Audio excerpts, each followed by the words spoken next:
పేరు పొడుగు రేవతి సార్. నేను జిందాల్లో భూమిని కోల్పోయిన దళిత కుటుంబానికి చెందిన ఒక వ్యక్తిని. మేము గత 150 రోజులుగా భూమి కోల్పోయి నిరసన తెలియజేస్తున్నాం. ఎటువంటి సమస్యకైనా పరిష్కారం ఉంది కానీ మా జిందాల సమస్యకు పరిష్కారం దొరకదా అన్నట్టు మేము ఈరోజు విచారణ జరుపుతున్నామండి. 150 రోజులుగా ఒక దళిత కుటుంబాలకి ఎస్సీలు, ఎస్టీలు, గిరిజనులమైన మేము ఈ ప్రభుత్వంలో ఉండి కూడా ఈ ప్రభుత్వంలో హక్కుదారులు. మేము ఓటుకు కూడా హక్కు ఉంది, స్వతంత్రానికి హక్కు ఉంది, కానీ మా భూమి కోల్పోయి ఉన్న వ్యక్తులమై ఉండి కూడా మేము భూమి కోసం మేము పోరాడేటప్పుడు మా కోసం పోరాడడానికి ఒక వ్యక్తి కూడా మా వెనకబాటులో లేరు. ఇలాంటి దుస్థితి రావడం చాలా బాధాకరంగా ఉంది. ఇన్ని రోజులు నిరసన చేసేటప్పుడు గ్రీవెన్సెల్కి వెళ్తే ప్రతి సోమవారం గ్రీవెన్సెల్లో సమస్యలు చెప్పుకోవడానికి పిలుస్తారు. అలాంటి గ్రీవెన్సెల్కి 150 రోజుల్లో ఎన్ని రోజులు వెళ్ళామో మాకు తెలియదు.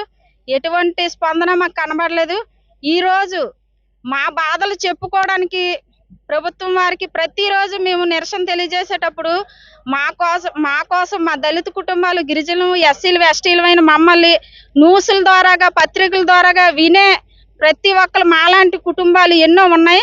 ఆ కుటుంబాలన్నీ ఎంత అన్యాయం మీకు జరిగిందా, ఇంత ప్రభుత్వం ఉండి కూడా దళిత కుటుంబాలు భూమి తీసుకొని ఇలాంటి స్వార్థంగా కంపెనీ వాళ్ళు కట్టుకోవడానికి పన్నాగం పన్నుతున్నారని ప్రతి ఒక్కరు మాలాంటి పేదలు, మాలాంటి దళిత కుటుంబాల కష్టాలు అర్థం చేసుకున్న వ్యక్తులు వీళ్ళందరూ మా కోసం వచ్చారండి. మమ్మల్ని పరామర్శించడానికి ప్రభుత్వంలో నాయకులు అయితే కనబడలేదు, కానీ మాలాంటి పేదవాళ్ళ కోసం, ఇలాంటి పేదవాళ్ళ కోసం మీకు సపోర్ట్ చేస్తామని వీళ్ళందరూ మా కోసం వచ్చారు.